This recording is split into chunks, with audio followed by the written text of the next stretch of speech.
Hey y'all, I'm Elisa, the Scrappy Wife behind ScrappyWife.com, and today I have an art journal process video for you. I'm going to be working on this double spread right here. As always, I have kind of a loose plan to work with some Distress Oxide sprays and some gesso, and we will just see what comes of it. Let's go! All right, to start out here, I am going to prep my page with some white gesso, and I am purposely going to put it on in kind of an uneven fashion. I want it to have a lot of texture in the background. I'm using white gesso just because it's already a white page and I happen to have a lot of white gesso, so I'm scraping it on with just a piece of a cutting board, and like I said, purposely kind of doing it uneven, thicker in some parts, thinner in others, and then I will let that completely dry. Probably the longest part of this whole page was the drying process between each layer. I just wanted to make sure it was as dry as possible. It's hard to be patient, but you really want the gesso to dry and adhere to the page so that you get the texture you're looking for.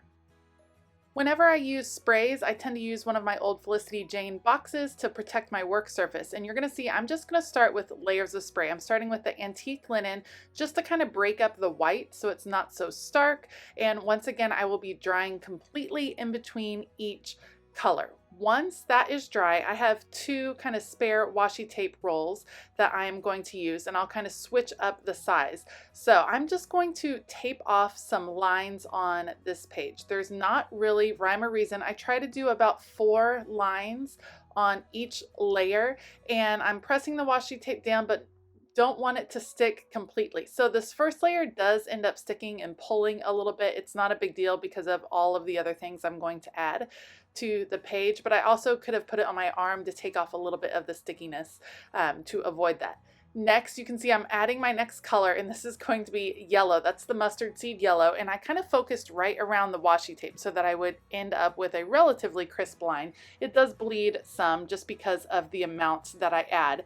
Now I'm adding a thinner washi. You can see with these roses right here, and I started off just kind of focusing on the border, and then I end up changing my mind and kind of going straight through the middle and breaking it up as we go. So that's the next layer. I'm looking at the blues here. I have 4 different blues in Distress Oxide Sprays, and I want to go from lightest to darkest. They are very similar, so it's just going to be subtle changes, and you can see is immediately when I spray the blue, you start getting some of that green popping through because the yellow will react when it's wet.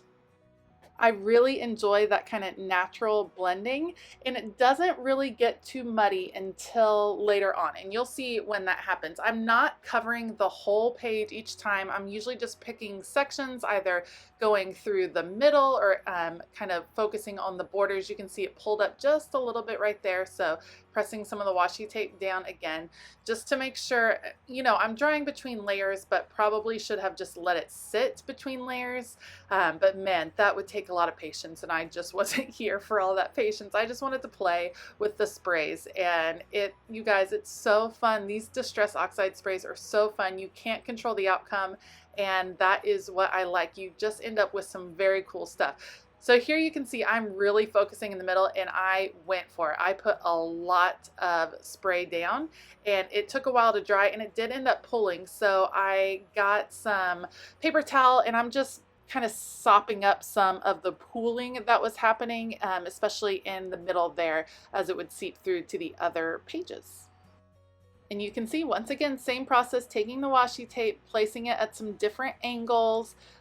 Not really rhyme or reason to how I'm doing it. I think it would be fun to have it all going vertical. I might try that on a different page instead of crisscrossing everywhere, but just kind of keeping it like this particular set is in all vertical would be very cool. Now, this next spray is the one that gets a little bit muddy, and I started to get scared as I added on this one. I'm getting to the darker blue, and to me, it started turning a little muddy there on the edges. I got nervous. As it dried, it really didn't end up as muddy as I thought it was going to. So that's something with the Distress Oxides, is that you really have to let them dry. I mean, blues and greens should work together. Blues and yellows, I'm sorry, should work together just fine. You should end up with just some variations on the green. But just be careful as you're adding and adding and adding on projects like this that you don't end up with too much of a mud kind of look. All right, this is the last layer here for spraying, and I'm going to use my darkest blue. I will make sure to list all of the colors I used, all the supplies I used down below. These Distress Oxide sprays, so much fun. Best way to start a day is just getting messy with the Distress Oxide. Because I was scared that it was going to get muddy, I did just focus here on the middle and not the outer edges this particular time. Okay, at this point I am done with the sprays, but I have some Handmade Modern acrylic paint and I'm adding the darkest blue I had. And the reason is there was a lot of green popping through and that was not what I was really going for. I didn't want so much green. So I'm using the acrylic paint to just knock it back just a little so that you just get those hints of green, and then when I peel off the tape you'll see some hints of yellow as well. This is perhaps the most satisfying part of the whole project, is removing the tape. You do want to be careful. They're in all different layers. You pull one, several more come up, so you got to kind of go slow. This is sped up a pretty good amount so that you don't see how long it takes. I did have some of the spray that was like pooling up on top of this waxy washi tape, so you want to be careful with that. You can see I did have some bleeding that happened underneath certain lines, but that, like I said before, doesn't bother me. For me, it was all about creating this depth, this interesting background with all of these layers, and this pop of yellow I think is just super, super fun. That kind of comes through in some different parts. So I had a lot of fun creating this background. I could spend all day making backgrounds just like this. I think it's a really cool way to just start off a page and kind of see where it goes from there. So pulling out the last piece now, and there is my starting point for this art journal page.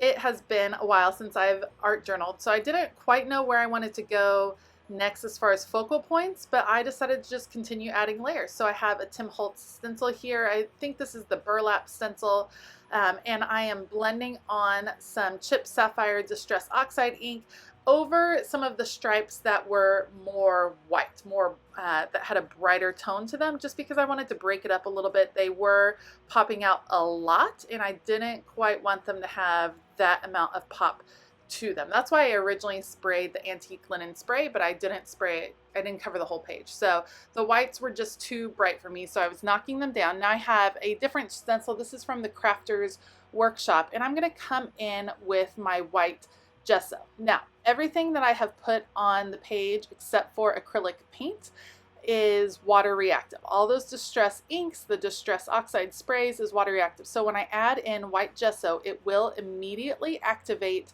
the inks that are underneath it and kind of blend them out. And I like that effect because you end up with these more subtle tones in your stencil work. So I'm going through just the crosses right here, these little plus signs, and you're getting some interesting color mixing that is happening because of the reactive, because of the blending that is happening. Some of them I'm going over more just to try to brighten them up a little bit, and some less. And I'm really pleased with the outcome. And what I'm going to do is actually carry this pattern across the page, creating kind of a horizontal line that will go across the page, carrying your eye from left to right. And for me, that was just an interesting addition because there are so many diagonal lines. There's a lot of action going on in the back, and creating this horizontal line that goes through the center of this layout just for me gives your eye some direction to follow instead of all which ways with the diagonal lines. And you can see I'm just continuing with the white gesso. You could do this with white acrylic paint. It also would still react just because it's wet. I just had my white gesso out and ready to go, so I figured I'll just use gesso, and it worked really well through the stencil and wasn't, because gesso is a little bit thicker than most of the acrylic paint I have, it didn't really run underneath, which I liked. I wanted a little bit crisper of an image, even though the colors in the image were blending into the background somewhat. Once I finish this last section of crosses, I do set this aside and let it dry completely before I keep going, because I'm just going to keep layering on paints and acrylics, and I didn't want to mess up what was already on the page. So next I wanted to use these triangles, and I thought, well, I'll use a paint pen, a dark blue Posca paint pen, just to outline the triangles. And I stuck with it, but I ended up not liking that blue. I give it a good try. I put it in several of the triangles, fill it in solid, but it was just too much of a royal blue, and I really didn't like how it was working on the page. So I think I'm going to start another one, and then I'm like, nope, not going to do that. So I put the paint pen down and I grabbed that same acrylic paint that I was using earlier in a smaller paintbrush, and I will fill in the triangles with this like deeper navy blue, and it looks much better in the end. I'm so pleased that I switched. And what I end up doing is going back over to the triangles that I had already put down, and I will just cover those up with the navy blue. No big deal. I try to put the stencil back, and you'll see me. My spatial reasoning was not at top notch for sure. So I finished this one, and I think, oh, I'll just turn this and reposition the stencil, and I cannot for the life of me figure out how it would go. So I'm like, okay, well, I guess I'll just freehand that. So I just freehand and covered those up. Having the triangles oriented like that is, of course, bringing your attention to that horizontal line that's going across the page. And I'm going to continue that motif in a few other places. And you'll see kind of the technique that I use is I come in and I put a dot of acrylic paint in the middle of several triangles and then work out from there. I don't want it to run underneath. I'm wanting a crisper look, so I'm really careful that I'm using a pretty dry brush and not much paint. Because it's such a dark colored paint, it's not creating a lot of reaction from underneath. If I had come through with white acrylic paint, I would have still had the same effect that I did with the crosses, but I really wanted this to be dark and solid and to be standing, laying on top of everything else that was already there. See, I'm going in with the acrylic paint dot in the middle of each triangle and then working out from there just to make sure I don't have too much paint on my brush. You can always add more, but if you have too much to start with, then it's just gonna make a big mess and you're not gonna get a clear stencil pattern like you might be wanting. I will hit one last little area, adding a few triangles, just because when it was only in the corners, it was a little bit too, it wasn't symmetrical. It was just a little bit, I don't know, uneven for me in the matter that it was even. I wanted it in 5 different places and not just 4. So I don't know that any of that made sense, but all to say that my eye really wanted this area filled in as well. So I went for it.